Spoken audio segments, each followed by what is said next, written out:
Okay. Hey, look at that. It worked. Oof. All right, 7 p.m.-ish, and it's Friday, and we're going to have a VodCast about tabletop role-playing games. Yeah, Mm-hmm. it's your obscure hosts, CRASHDOM and Dom Odyssey. We've played a little bit of the Dungeons and the Dragons. We found a few pathways here and there. Cyberpunked it up, had Mm-hmm. vampire sex on camera. Wait, like stuff like that. We've done all the TTRPGs, baby. We've done them all. GURPS, all that stuff. Well, you haven't played GURPS, but I had the misfortune of playing GURPS. Anyways, all of those different systems have one thing in common. They're organic, living experiences. Organic, living experiences. What does that mean? What's an affiliate anniversary mean? It means that you've been an affiliate for over a year. Oh, okay. That's fun. All right, cool. Mm-hmm. All right. So it's an organic experience. What makes it organic? The human part. The human part makes it organic. Is Fortnite an organic experience? In my opinion, it is, because there's human organisms there that make it different every time you play. Yep. That is the appeal, right? Like, if you didn't crave that organic experience, you wouldn't put up with all the bullshit that people bring with them to the organic experience. So there must be something there that you want, or you wouldn't be putting up with it to try to get it, right? So, what does that mean then for this week's topic, brought to us by Cryptic Muffin? Tips for creating and maintaining player engagement. So, we asked the third member of our VodCast, who will remain nameless, it's definitely not an AI, to come up with tips for creating and maintaining player engagement, right? Before we do this, like we do with every topic, I turn to Dom, the architect, with his big architect brain, to explain, what does it mean? What is player engagement? It is plain and simple. It's keeping players interested in the game. Okay. How you do that? There's many different ways you can, but at the end of the day, it's just keeping doing what you can. There's many different ways you can do it, but the goal is to have the players continue to be interested in the game they're playing. I would say that there's 3 I's there. Okay. Interested, involved, and invested. Oh, baby, that sounds good. Wow. We should do this every week, like, as a series. I think we're pretty good at this. All right, so interested. I don't know, we're a little obscure. Yeah, for now. Interested, involved, and invested. Oh, I mean, that's good stuff right there. Damn. Damn. Okay. The 3 I's of engagement. The 3 there's no I's in engagement except for these 3. There's 3 I's in engagement. All right. So, interested is pretty simple. Yo, I'm running a game. Are you interested in playing? I'm absolutely interested in playing. That is something that is in my bailiwick. You doing a vampire game in the 1930s? Hell yeah, sign me up. I want to play 1930s vampire. That's something I'm interested in. If you can't make it past this first I, you're done, okay? So if you go to your friends or you post an ad and you're like, in this game, everyone plays as a kaiju. This is a game about playing kaijus. You're going to fight other kaijus. You're going to destroy cities. You're going to protect the planet. That's the game. And someone's like, that's stupid. All right, we're already done. We're already done with that person. Don't go any further. Don't go any further with that person. So you need to have interest, period. If they don't have any interest in the game that you're running, you can't have any engagement, all right? So then we get to I will say you need to maintain that for the other 2. Oh, absolutely, yeah. So this is almost like, it's, oh my god, not only is it the 3 I's, but they are scaling. You know what I'm saying? Like, this is stage 1, this is stage 2, and this is stage 3. So stage 1 is, are they interested? Keep them interested. But once you got them on the hook, right? Like, now we're going into a fishing metaphor. Now you got them on the hook, and you're reeling them in. You got to get them involved, right? Involved means that they are participating. They are Yep. having fun. They are getting dopamine hits from what you are doing and what they are doing with you. So interest evolves into involved, right? Now they are a part of it, right? They're a part of the process. Like we like to say in Barovia, you're a part of this now, right? Mhm. So like they're a part of this now. They're involved. Once you got them interested, then you get them involved. Now you get them invested. All right? Invested preys upon a number of human weaknesses. FOMO, the most important. Fear of missing out, right? Once they're invested, oh shit, they don't want to miss out. Something good might happen. Something incredible might happen. The plot twist might happen. The big battle might happen. The cool magic item might finally appear. They're invested, right? There's also literal investment, which is a little bit of cheating, but I feel that, a paid game, you're literally invested. And that's where you get the sunken cost fallacy human weakness to prey upon. So you're like, this campaign is going to be 100 sessions long, and they get to session 51. Well, now they've swam halfway across the ocean, baby. They're kind of invested now. You know what I'm saying? Like, maybe they'll make it all the way to the end, even if you do a crappy job. You got them halfway, baby. That's invested right there. See, 2 human weaknesses you could prey upon: FOMO and the sunken cost fallacy. Those are going to be huge tools. I'm sorry to come across as real toxic tonight, but this is a tough subject. But yeah, you want interested, then you get them involved, then you get them invested.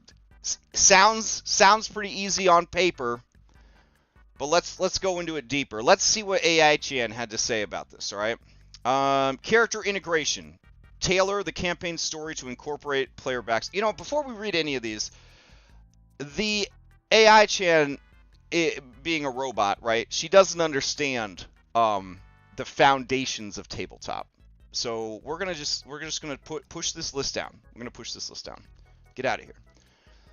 Here's what you really have to have to get your group engaged. You ready? You need to have a good group. I don't think you guys wanted me to say that. I don't think that's what you wanted to hear. But yeah. You need to have a good group. How do you get a good group? We've talked about it in other VodCasts, but essentially, do not let just anyone into your gaming group. You don't want to hear it, but I'm telling you, you can't build a good building. You can't build a sturdy bridge. You can't build a strong company. You can't write a good book without a good foundation, a good knowledge base, a good outline.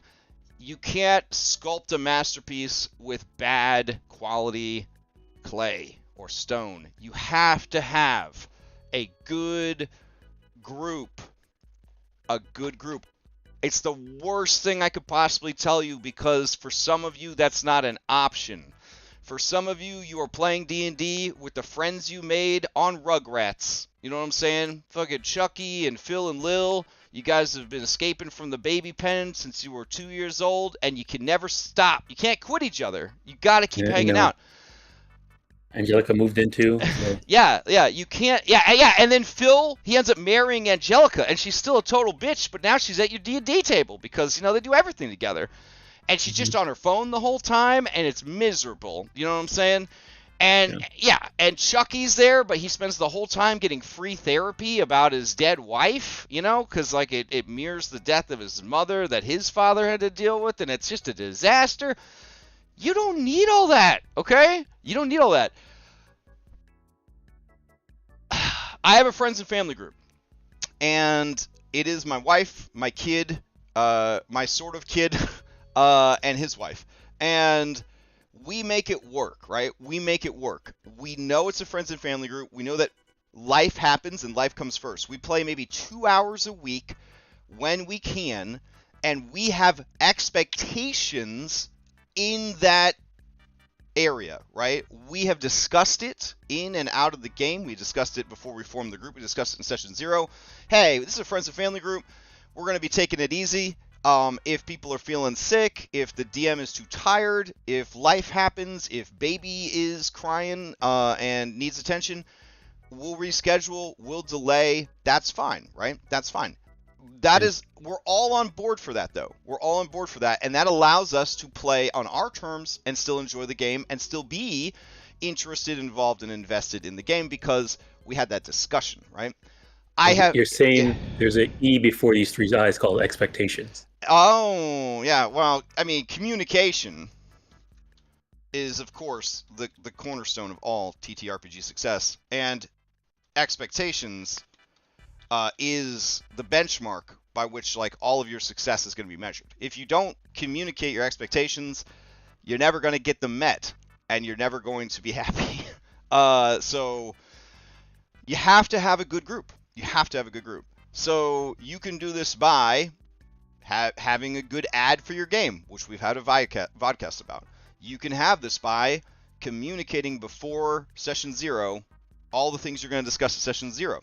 You can look at all the people interested in the game and figure out, hey, so-and-so used to date so-and-so. They have beef with each other. I probably shouldn't put them in the same D&D group together. Or, hey, this guy's really into, let's just say, right-handed ways of thinking, and this person's extremely into left-handed ways of thinking.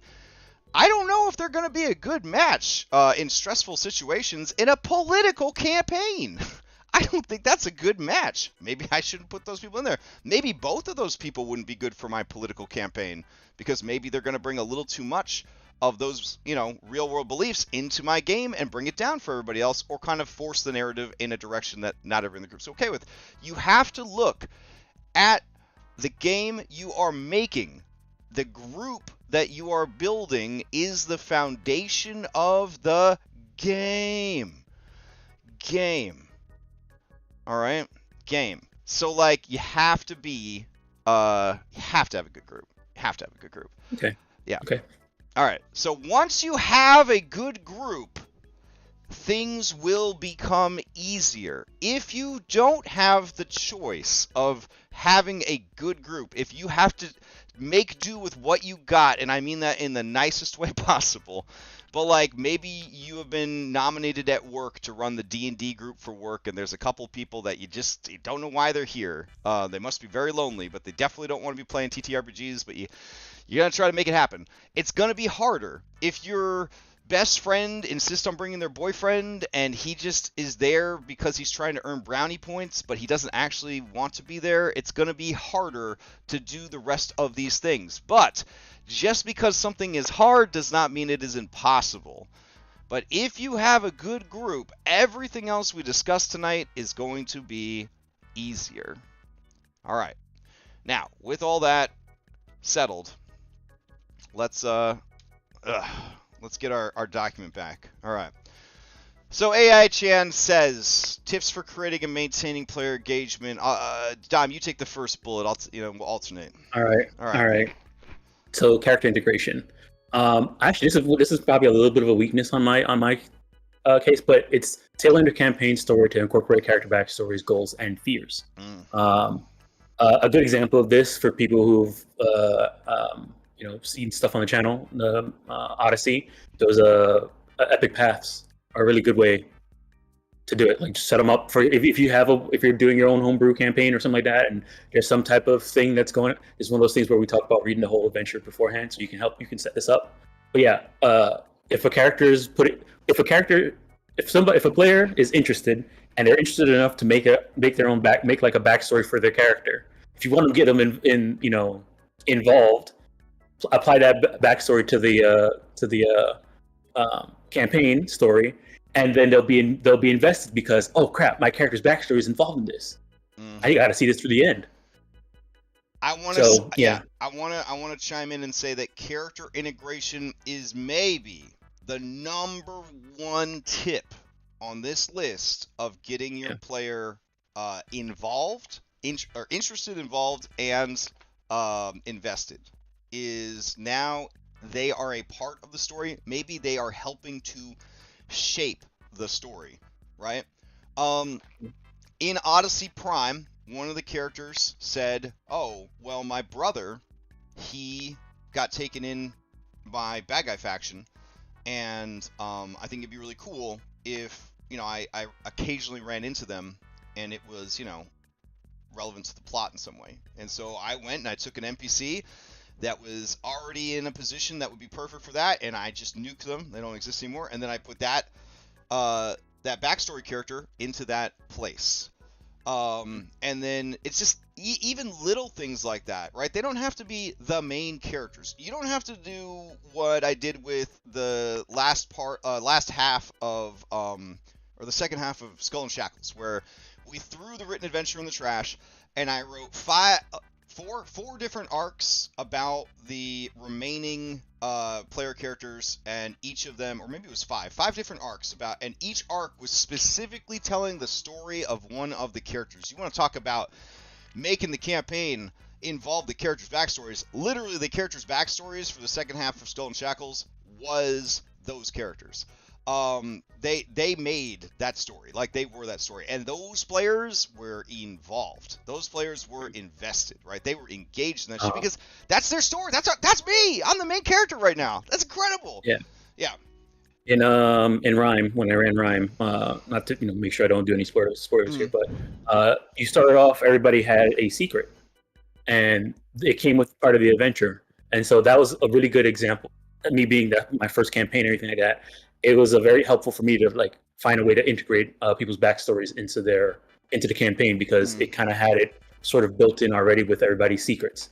But look, that was only one little secret that was just something that can affect the campaign. It wasn't something that completely altered the campaign, but that secret is just one thing, or it could have there's a big range of ad options because of that. So it could be just as simple as okay, actually, if you know something is going on in your campaign, maybe ask at when characters are thinking about their characters and building their characters, maybe have 2 or 3 questions that can help you. If they answer them, it'll help you inform the rest of the campaign. And then when those questions that they answered about their character pops up in the game, that's when the hook digs in deeper. All right. Well, I have a question for you, Dom. What if I have a player who doesn't like character integration? What if I'm asking them, hey, can I get a backstory from you? Can I get something from you? And they're just like, bro, I'm just here to make big numbers and kill monsters, man. I mean, come on, man. What do you do? I mean, going back to that before the eyes, where some communication expectations. So if that person, if one, you have a good player who's talking about what their expectations are, so that you can make adjustments. Right. 2, then if they're not interested in that, you don't have to do it. If they're interested in big numbers, then the way you can get them involved is maybe have their character get something that causes them to get big numbers. Exactly. I love just now that you pointed out, not that this character or this player was a bad player or even a bad fit for the campaign. They're a good player because they are telling you what they like and don't like. Oh my god. It's amazing. Having someone just tell you what they like and they don't like, that's incredible. Also, it's a lot of work to do character integration. If I have a player tell me, bro, don't worry about it, man, I don't care about that shit. Okay. Good. Great. Thank you. I'm very happy about that. You could be the mysterious stranger for all I fucking care. Hell yeah. You like big numbers? Let's focus on that. That's cool, because it's a lot of work to do character integration. It's a lot of brain power to rework the campaign and then remember those changes when they come up. That's the hardest part for me, is it's not bullshitting their backstory into the campaign, but it's remembering that I did. And then remembering when to trigger those things. All right, next item. Player choices matter. Ensure players' decisions significantly impact the game world and story direction. Yeah, I'd say that's fair, right? That's fair. Yeah. I don't think that's the strongest advice on this list, but I do think that's some good advice. And I think what it means here is it's hard to care about something if you feel like it doesn't matter. Think about some of the worst jobs you've had, right? Where you work your ass off to the bone and you look around and you're like, is anything I'm doing making a difference? Does anything I do matter? Do you know what I'm saying? if I didn't show up for work, would anybody notice? You know what I'm saying? Like, you don't want people playing a heroic fantasy game, playing a character-driven story game. You don't want people to feel like that, right? You want them to feel that the things that they're doing do actually matter. That in the game world, what they are doing, for good or for bad, victory or defeat, it matters. You never just want it to be like, well, that didn't work. Unless, going back to the beginning, communication expectations, that's the kind of game you're running.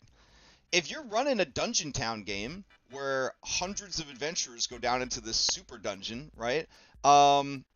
Maybe the things they do don't matter that much, and maybe everyone's okay with that, right? Maybe they want a low stakes hang out and do some dungeon delving adventure.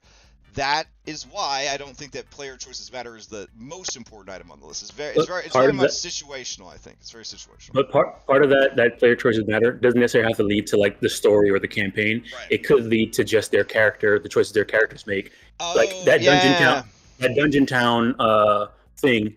If there's enough character choice for them to be like, okay, I'm going inside this dungeon. Oh man, there's a really hard part here, but maybe because we, went to this other side room, we found this item to go, now this one thing is easier. That's a player choice thing that they've made that can get them involved. So it doesn't necessarily have to be about the story. It could just be about their choices as a character, like what abilities they pick, what items they buy, what directions they went inside that dungeon. I can see that. Yeah, in that same example, if you are fudging your dice rolls behind the screen, if you're having NPCs save them from TPKs all the time, if you're putting on soft gloves and patting them on the back all the time, that's another way that they're going to feel like those choices don't matter. Like, oh, it doesn't matter that we made a dumb decision. It doesn't matter that we triggered all these traps. It doesn't matter that we pulled all these big monsters. It doesn't matter that I didn't build a strong character. The DM's going to take care of me. Like, there's no actual consequences. There's no danger. Everything, we're all just hanging out. Yeah. And the flip side on that one too is if you have the opposite where it's like, oh, okay, I want to take a look and make sure there's no traps here. All right, you roll your check, and they're like, "Oh yeah, you don't see there's any traps there." And you just walk in and touch it. It's like, "Oh yeah, there's traps." But if you're playing the game where he says the DC, you roll the DC, you roll high enough, but you have one of those moments like those RPG horror story moments where it doesn't matter what we rolled, what we did. Yeah, it's like, oh well, you didn't see that, you saw that trap, but not these other three. Yeah. You don't want to create an environment where the players feel like they don't need to be there, right? That is, okay. That's what this is trying to say. Player choices matter.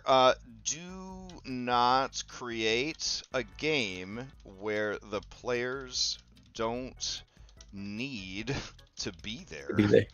Yeah, exactly. All right, what's the next one? Challenging encounters. I think that's definitely a depending on the group thing. Yeah, that's situational. Yeah. Okay, fair. All right, reward creativity. Encourage and reward out-of-the-box thinking and creative solutions to problems. Is that universal? I mean, I guess, yeah. Yeah, I kind of think it is. I kind of think it is. Yeah, I think it is. Yeah. Yeah. So I told you I was watching this series of this actual play series about Stolen Fate, and it's 1 DM and 3 players, and it's okay. It's pretty good. It's okay. And the DM is like just the biggest cheerleader for the players, and growing up in the second age of Magic, where it was a bit more adversarial, you might say, and then playing Hackmaster and other adversarial dungeon crawly type games like that, that's a weak area for me. Is like, I need to be a bigger, better, in my opinion, cheerleader for my players. I need to really celebrate their successes. And honestly, I'm just not a very in my opinion, I'm not a very expressive about that kind of stuff guy. You know what I mean? If things are going well, I'm like, good. You know what I'm saying? I'm like the gruff dad that he looks over at you and he's like, lumberjack nod, and you're like, fuck yeah, all right, he's I did it. He's really happy with me. For me, it's like a lot to just be like, yeah, whoa, you did it, yeah. But like this guy, he does that, right? He is there on the field, just fucking picking people up and celebrating, and I'm just like, woof. You know, if you want to do that, Crash, what you got to do is, that disassociate, like, it's Chamomile, not Chamomile, Noah Mile, shows up. Yeah, well, that was the experiment there with Noah Mile. Yeah. You'll notice when I was playing as that character, I was always cheering on my teammates, and I was always happy about every little success they had. That's called role playing, because I don't really care. I don't really care that much. So when I read reward creativity, I see it as more than just rewarding it mechanically, right? I see it as rewarding them by engaging it, acknowledging it, saying, "Damn, that's a really great idea." And this doesn't say like cheesing the rules. This doesn't say making up homebrew on the spot, right? It says, it says out of the box thinking and creative solutions to the problem. That could be well within, for you Pathfinder kids, that could be well within the rules. It's just a combination of abilities or a timing of abilities in a way that hasn't normally been done that perfectly fits the scenario. Now this could be one of those things where it might be dependent on the group, in the sense that the same way about the equity, the thing about like role playing, and having an actor who's very good at acting. What if you have somebody who's just really good at coming up with out of the box stuff all the time? I mean, here's the thing. If it's still within the rules, then yes. I feel like this is a topic we covered in our yes and or yes but no, or no but. Yeah, yes and no but. No but. Yeah, it was yes and no but. Yeah, yes and no but. I feel like we covered this for like an hour and change.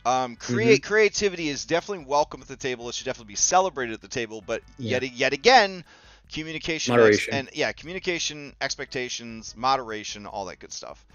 All right, what's the next one? Dynamic storytelling. All right. Okay, yeah. If you want somebody to be invested in the story and involved, they can't. It has to be dynamic enough that they don't know what the story is before they get to it. You know what I mean? Like you can forethrottle and they can see kind of where stuff is going, but it can't be for certain until they get there, because then it kind of loses the luster of why do you even go forward if I know what's going to happen already. That's fair. That's fair. Yeah. But I think this is one of the minor ones, because you can have a clear-cut, simple story, and have it be dynamic, but not necessarily for the story, but what decisions the characters make to continue that story. Because I think,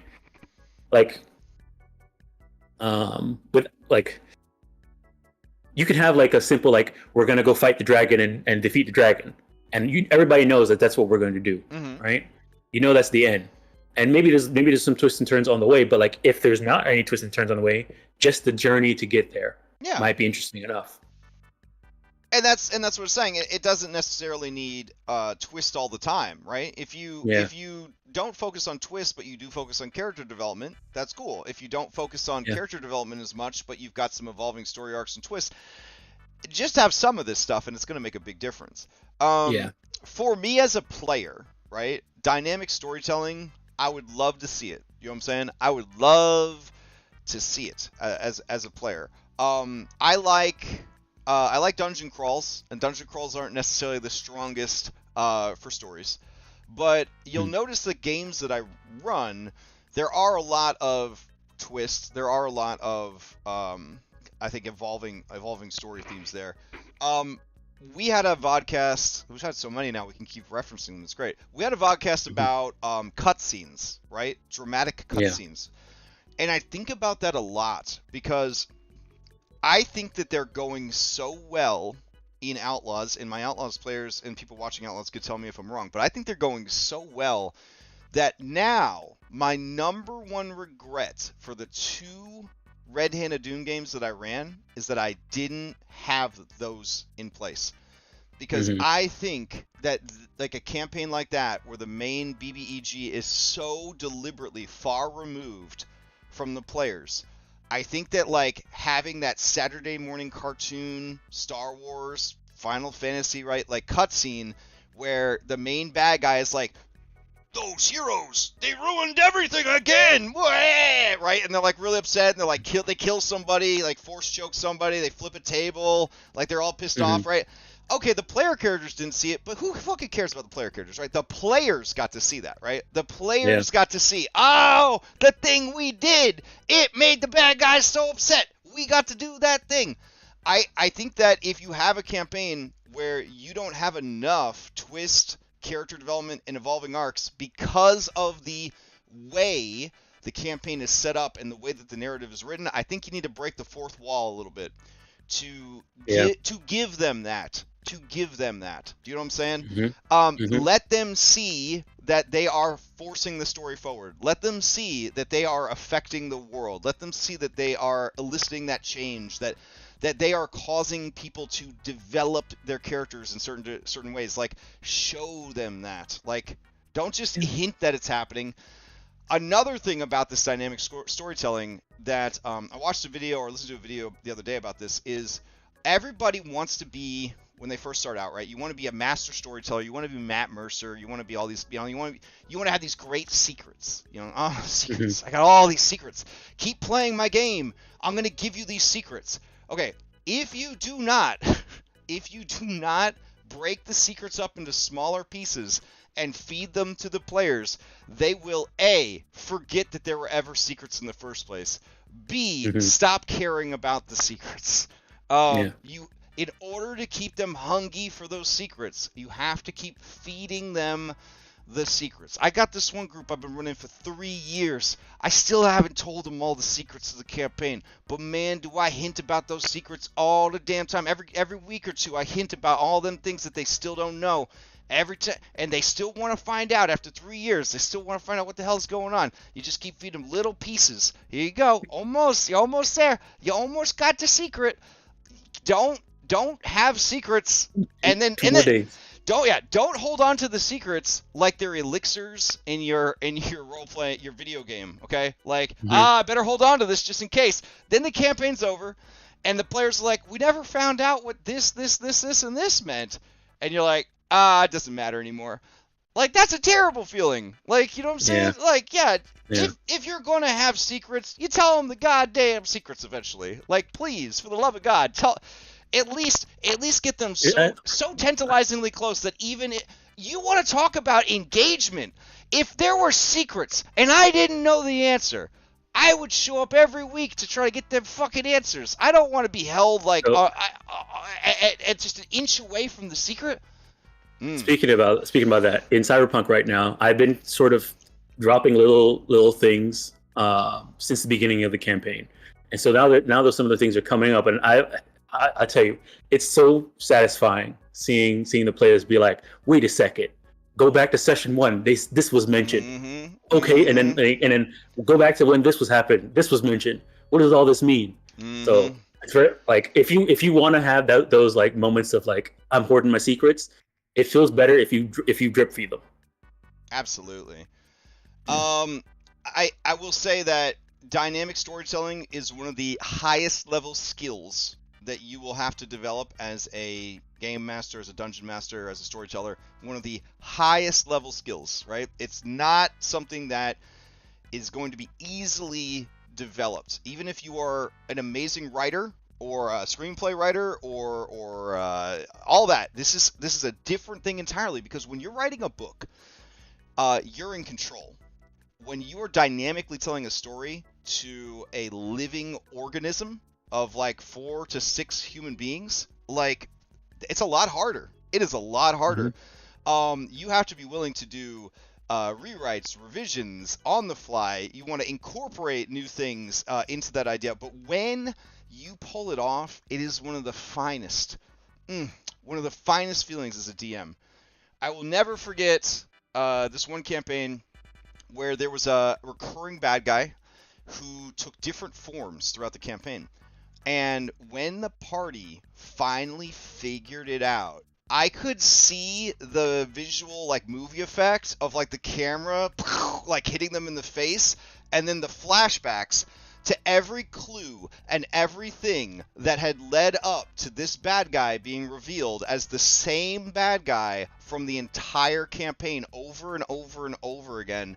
And when the player whispered that boss's name, I got chills. I got chills. I'm getting chills right now thinking about it. It was years ago that it happened. I get chills because I felt so accomplished as a storyteller that I had successfully laid down these clues and that they had been picked up, and maybe not, they didn't do anything with them right away, but when all of the pieces finally fit together, it felt so satisfying for the players to see it all come together, and then that for me felt satisfying as a storyteller. So yeah, like, this is a great one. I would say that dynamic storytelling is probably number 2 after character integration. I think that character integration probably the number 1 tip for getting people involved, and then dynamic storytelling is right below that. Maybe they're tied. I'd say if you got a player who doesn't care about character integration, they're still probably going to care about dynamic storytelling.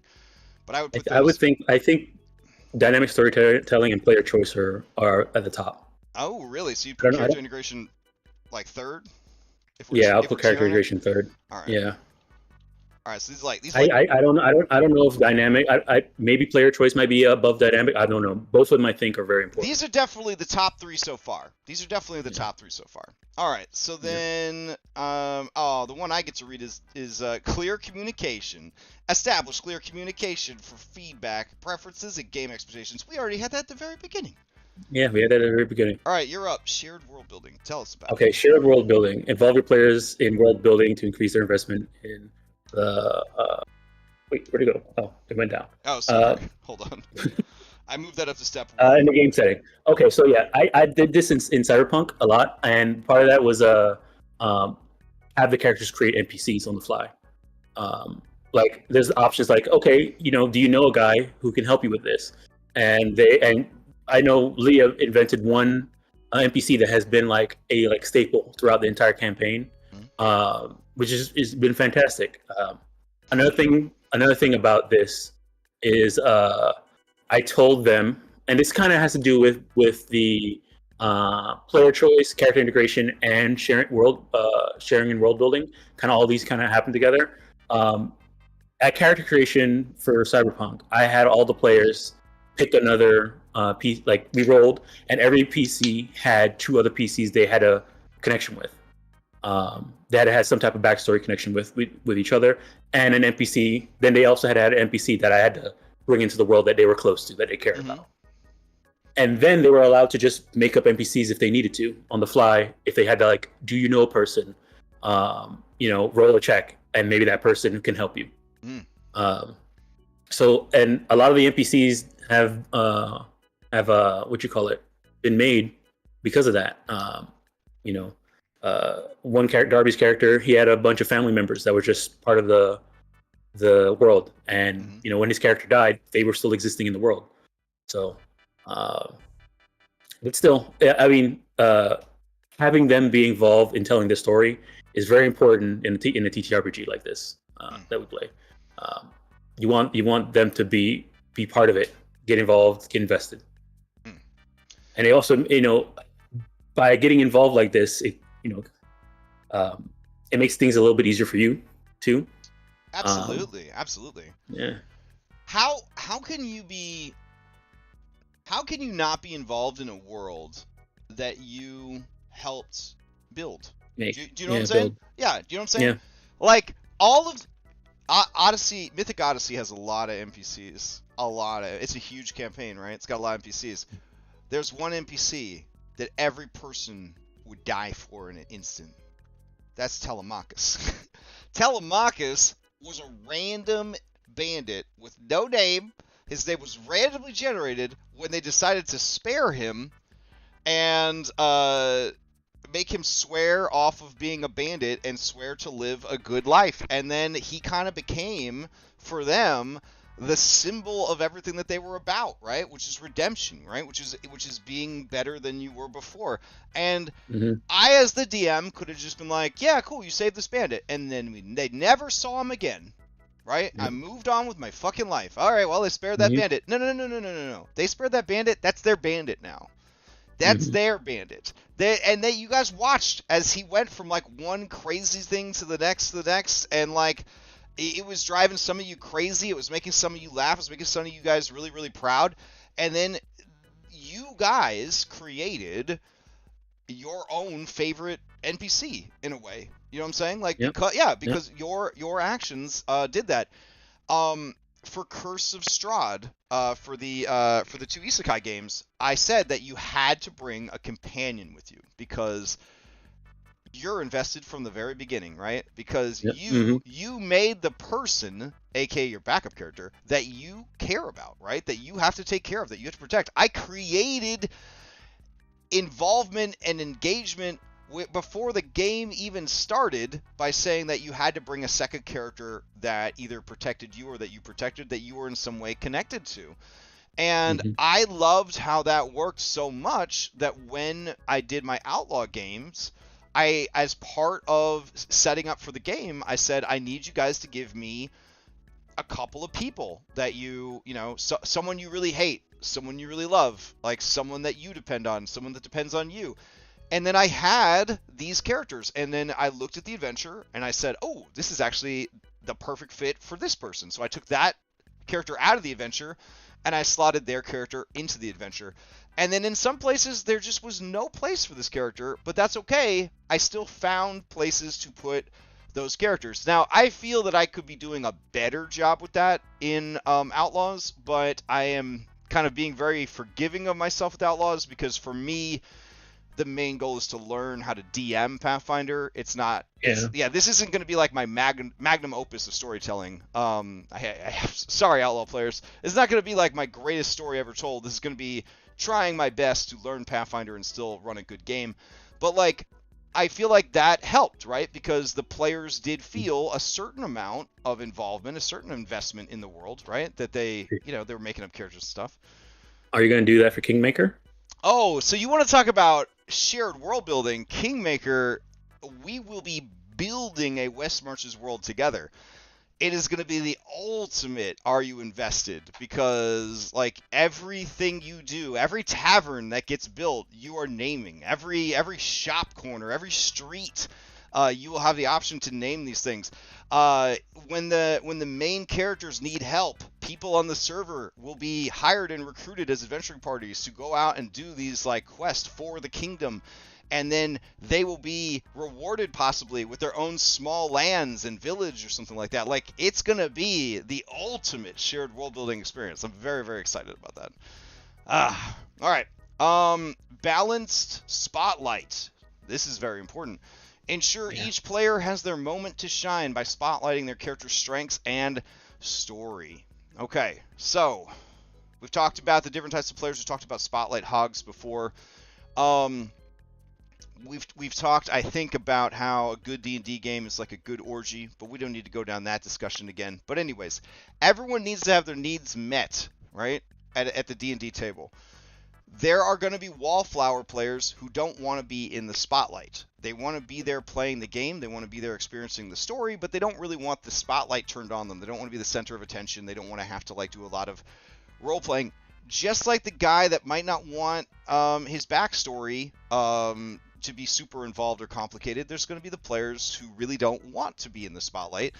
You're also going to have the players that can't stand not being in the spotlight, or are tracking on their phone how many minutes of spotlight time other people have compared to them. So managing that spotlight time is important. If I show up for a game and it's just the DM letting Will do all the talking and letting Will do all the role-playing and giving Will all the best magic items and having all the cool, sexy NPCs sleep with Will's character, it's the Will show. You know what I'm saying? I'm not going to feel very involved. I'm not going to feel very engaged. I'm not here to watch the DM and Will play Dungeons & Dragons. I'm here to play Dungeons & Dragons. So this is a very slippery slope. This is a very easy one to not realize you're doing, and this is the DM is directly impacting the player's interest and engagement. If you are not taking care of every person at your table, they have every right to start losing interest and engagement. Yeah. And it's even worse if you've gotten them to 51% and you're taking advantage of their FOMO and their sunken cost fallacy, because now you've catfished them all the way to 51% and now you're doing this to them. That's the worst. You know what I'm saying? You got to be consistent in your equity and your fairness all the way through the campaign. This is very hard to do. I've been running games for 30 years. Yeah, This is one of the hardest things to do. Honestly, the only way that this has been working for me is because of the first one, the good group. I've had a good group of players that are willing to actually give other people ask questions to the other character to get them to get involved when they're doing stuff. Like, it's been very helpful. But I do know I have some players that are very wallflowery, and maybe they're okay because I haven't had any in the terms of clear communication and feedback. I haven't had any feedback about it, but that is one of those things that I know I suck at the most is getting other people to get involved. I mean, there was a moment in I was worried about this because there was one session of Cyberpunk where practically the most of the session was pretty much two PCs doing something the entire time, while everybody else was over at a coffee shop, waiting.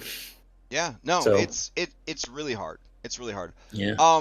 And this could honestly be like every one of these items could be talked about as its own VodCast topic, but the balanced spotlight can be very difficult because how much people need is different, right? So equity is not equality. Equity does not mean setting an egg timer on your desk and giving each person that amount of time. Hold on a second. Our music has changed. Not that it's bad, but it's going to make me fall asleep. So hold on. Hold up. Here we go.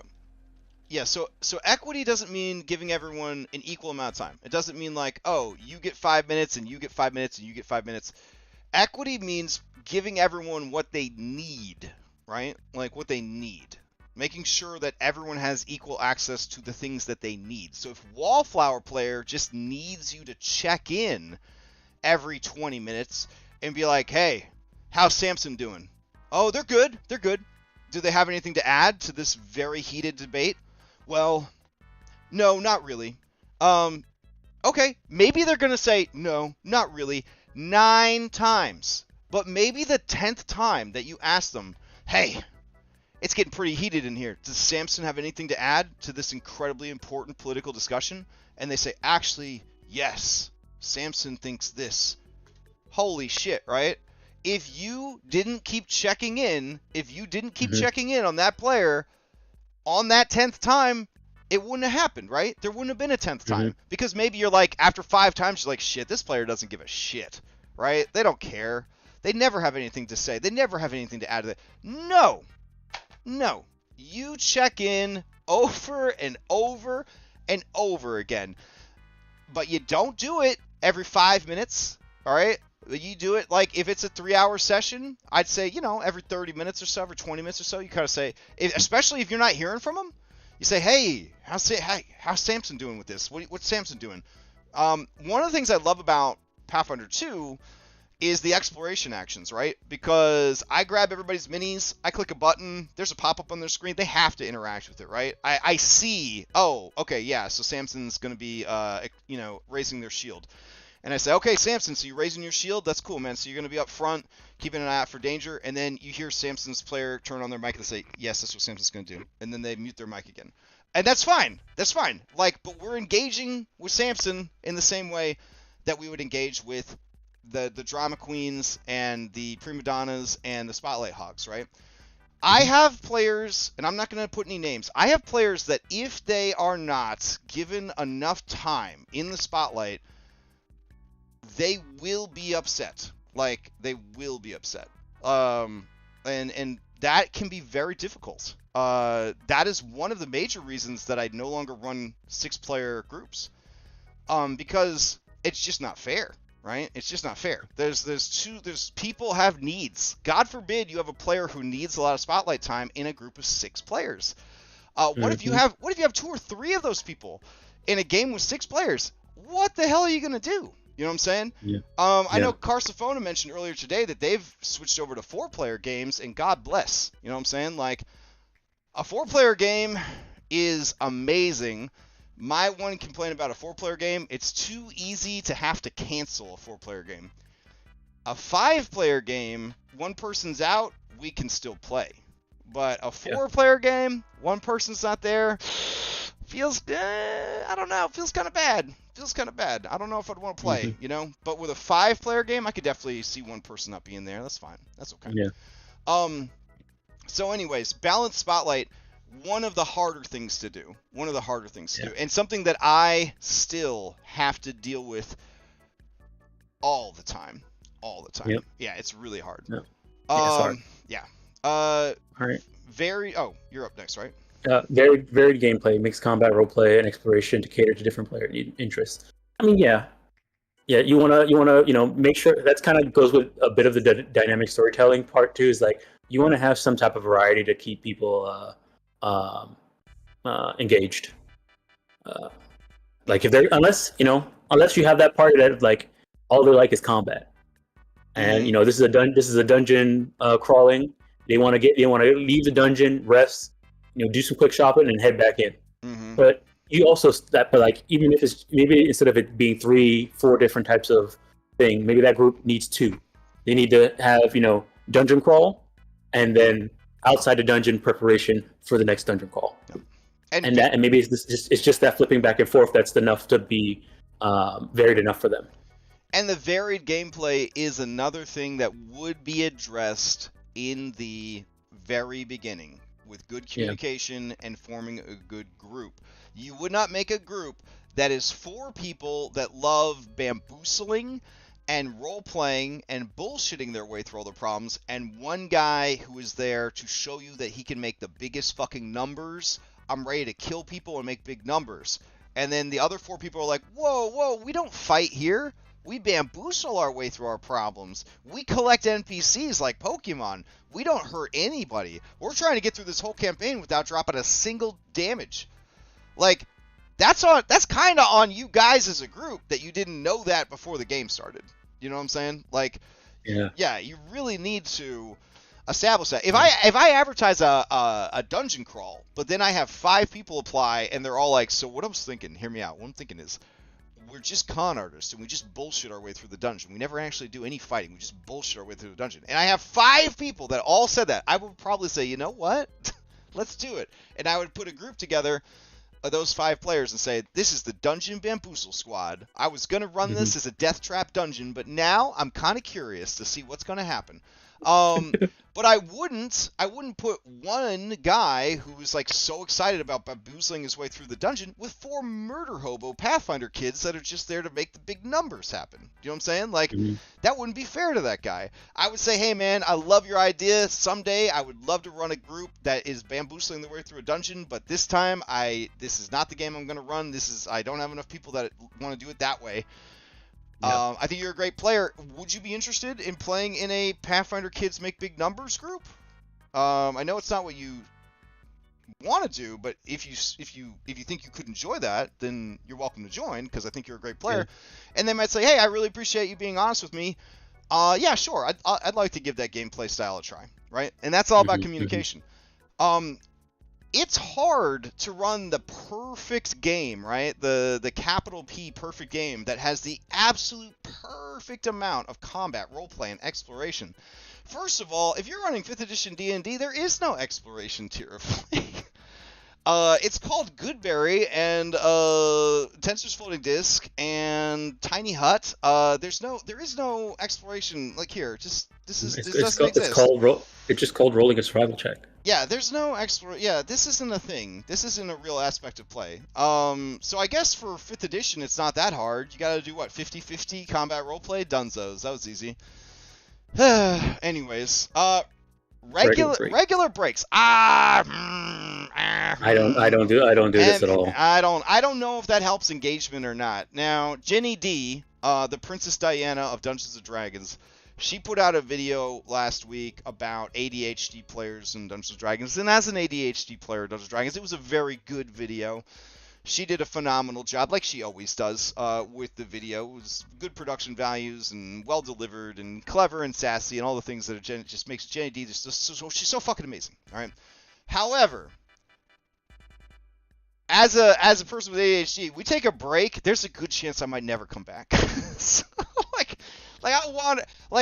I have been accused, and I don't know if these things are true or not. I've been accused of playing Sea of Thieves, building a shelf, engaging in romantic acts, walking my dog, doing the dishes, vacuuming and forgetting to mute the mic, eating corn on the cob, again without forgetting to mute my mic. I've been accused of doing a lot of things as a player while playing D&D. You give me a break on top of that? Oh my god. I don't know if I love your games, but I might never come back. That's the end of the session for you. The session's over. Okay, we're done. Cool. I'm gonna do something else now. As a DM, when I take a break, I feel like I'm running 2 sessions. All right, I got up and I left my computer, and oh, what? I gotta come back? Oh my god. I don't know if that would help or not. That definitely feels like a per group situation. I never run breaks, and usually because I forget and I'm too busy. We're kind of in it. But I play in Crips Soggy, and we have a 15-minute break. Oh, he loves breaks. He loves breaks.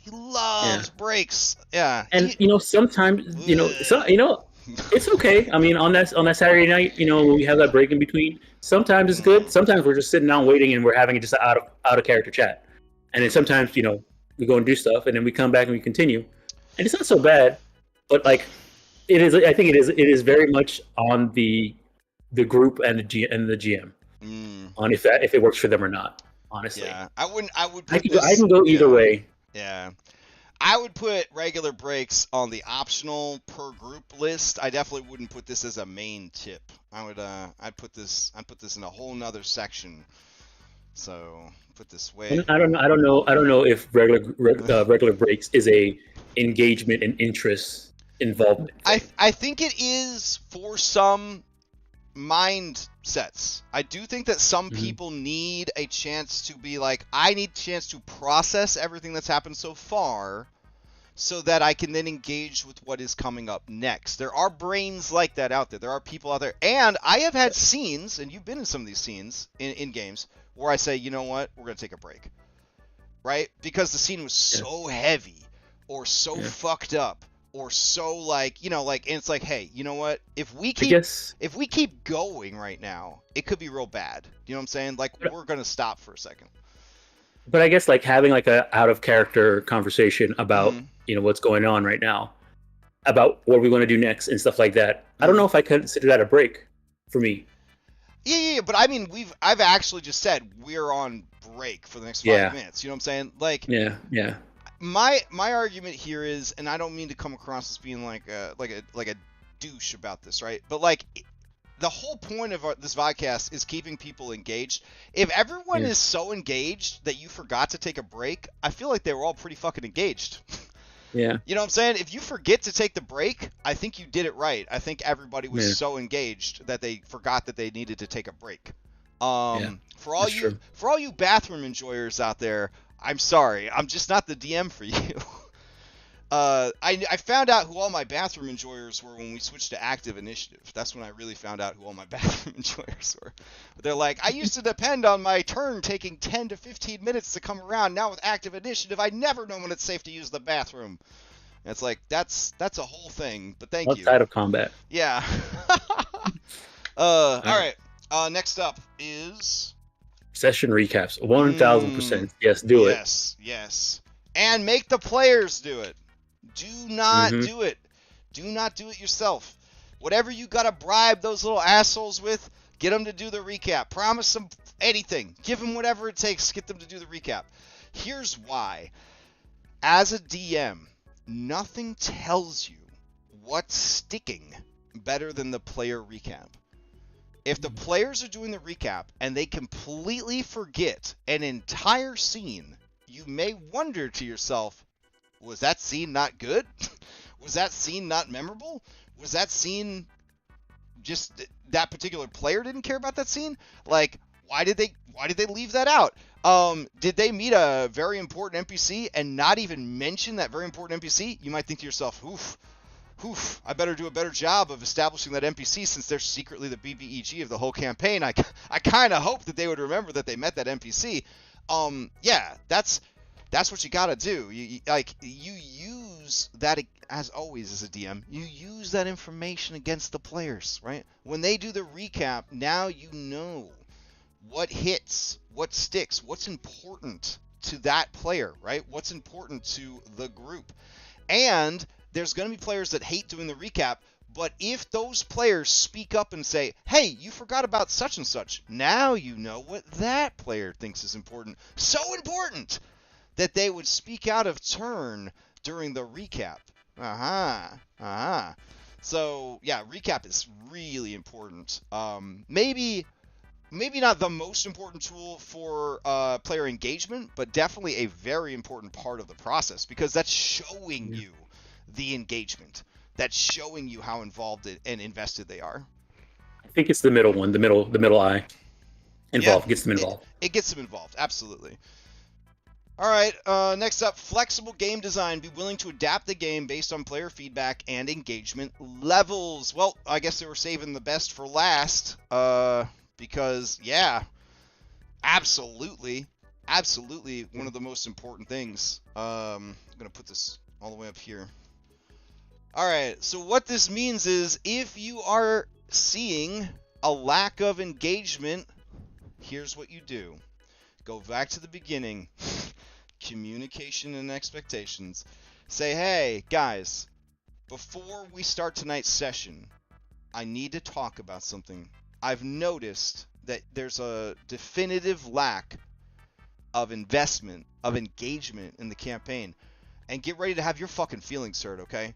You say, I need to know, what can I be doing better for you to get you to feel more interested, more involved, more invested in the story that we are telling together here? You're going to have to eat your pride, and you're going to have to take those hits, okay? You have to be brave enough and strong enough to go get that feedback and listen to that feedback. That's the first step. You got to go back to square one. And maybe someone tells you, well, honestly, I only signed up to this because I have a crush on Jack, and I knew Jack was in the game, and I just want an excuse to hang out with Jack. I don't really like this game. It's not you. I just think this is dumb, and like I'm just here because I like hanging out with Jack. Well, okay. Now you can feel a little bit better because it's not you, right? But now how do we address this? You know what I'm saying? You say, oh, well, I didn't know that's how you felt. Do you still want to play? Because I can talk to, Jack, and you could talk to Jack, and you guys could find something else to do together. And they might say, like, no, I mean, it's fine. I like the story. I just don't really want to be too involved in it, And it's like, okay. And then maybe that is your wallflower player, right? Maybe that's this person who came here with the popcorn to watch TV. Yeah, and and maybe that's okay, because maybe another one of your players is like, yeah, what I hate is that I just don't get enough time in the spotlight. I made a 22 charisma character. I'm the face of the party. I need to be in the spotlight more. And you could be like, great, you can have all of Jack's, all of Johnny's time, because Johnny was really just here apparently to sleep with Jack. So you could have all of Johnny's time in the spotlight, baby. There we go. Fantastic. Yeah, like, you might find there's a solution there that you didn't even know about. You know what I'm saying? Someone else might say, I wrote a 42-page backstory, and you haven't included any of it in the adventure. And then you look at them, if you're me, and you say, do you think I would read a 42-page backstory? And then you go and you read the 42-page backstory because they told you that's how important it is to them, and then you incorporate it into the fucking campaign. But what you do is you run the 42-page backstory through an AI, and you say, give me a bulleted list of the 10 most important items from this, and then you just take those 10 items and you put them into the campaign. Anyways, yeah, don't read a 42-page backstory ever. Don't reward their bad behavior.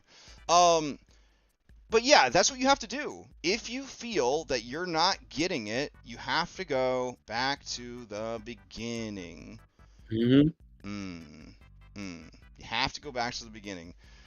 So, once you're back to the beginning and you find out what they need, then you go and you follow this very important rule: flexible game design, willing to adapt the game based on player feedback and engagement levels, right? So if the engagement levels are low, you go get the feedback, you take the feedback, and then you adjust the game. Like you might have a chapter in when you're running a written adventure, and there's a chapter where everybody's in and it's all role play. Mm-hmm. And you have a group that, they like role playing sometimes, but they like combat too, and you just haven't had any combat for like the past 4 sessions. Mm-hmm. I mean, yeah, they might start losing interest. You have to be flexible enough to be able to okay, where can I put some combat in this role play heavy chapter? Here's a spoiler. Literally anywhere. Anywhere. Anywhere. They're walking down the street, they get attacked by bandits. Okay. Yep. Oh, no, it's as simple as this. Yeah, you guys are going on a walk. You're on a walk right now with the princess and her entourage, and it's just more politics and it's more diplomacy. And then around the corner, a fucking chimera, and it's killing everybody. It apparently broke free from the circus that's outside of town, and it's killing everybody. And now we get to go kill a chimera, and there's a princess you got to save from the chimera. And then now that even helps your diplomacy if you manage to protect the princess, and maybe she's having an affair with one of her guards, and you saved that guard's life, and now she loves you even more because you saved her secret boyfriend. There's all these things that you could just say happened to add some more excitement. Yep. Yeah. You're at dinner, and the player's like, if I have to do any more of these goddamn dinners, I am gonna lose my shit, right? And maybe at that dinner, someone else at the table, an NPC, feels the same way, and they say, why don't we spice things up a bit with a little duel? And then everyone at the table's like, oh, golf clap, right? And then you get to roll your Pathfinder 2 dueling rules, or I guess if it's 5e, I don't know. Do something. And then they have a nice duel, and then everybody's like, hey, we had some combat, yay! And then they go back to the thing. Or maybe that combat, you as the DM are like, oh, they really like combat, I have an idea. And then you say, hey, I noticed that you guys are more militant and combative. What if we had a tournament to decide the outcome of these peace agreements? Right? And now we can have a tournament arc! And it's diplomacy. You could do this. You can adjust on the fly. Everything. It's all organic. That's the best part. All right. I think we did it. We're a little over time. We're 107. Not too bad. It's a big topic. All right. So, with all of that out of the way, I hope everybody got something useful out of this about player engagement. If you didn't, I guess watch the video again and listen more carefully this time. I'll tell you. But really, communication, expectations, interested, involved, invested. That's what you're after. Any closing words, Tom? I mean, there's a lot of things here, and you don't need to have all of them perfectly at the same time. Some of them are very subjective. Some of them are very group dependent. I would say, try and do at least 2 of the first 3. If you're starting out, try those and see if you can do. And you don't have to be. It's not going to have to be perfect. It doesn't have to be the full campaign, but make sure there's at some point, the story is changing and being dynamic enough to keep people interested. Put maybe one twist. Give them their secrets. When the players make a decision, make that decision have an impact. Maybe it's not all. Maybe there's a few set decisions, but you don't have to do all of them, but try and do some of them. And then, the last one, definitely have a good group. Oh yeah, absolutely. Okay. Yeah. Any quick announcements before we adjourn? My Strength of Thousands game the applications are closed. I'm gonna end up picking the players probably tomorrow. Yeah. Okay. I think maybe tomorrow or Sunday. Yeah. So sounds good. Is that, and then Cyberpunk next Tuesday? We're getting so close. I'm thinking maybe 2 episodes. I don't know. We'll see. Sure. Episode 60 might be. I don't know. We'll see. This is your Red Handed Doom remix. Got it. Yes. All right. Yeah. It's hard. It's hard to end something. You want to end it well. Maybe. Have we had that as a podcast ending something? Because that might be a good one after. I think we did. I think we did. Okay. We'd know better if we name the episodes better, but you could check and see. Anyways, all right. I hope everybody has a great weekend, and we'll see you next time. Alrighty. Take care.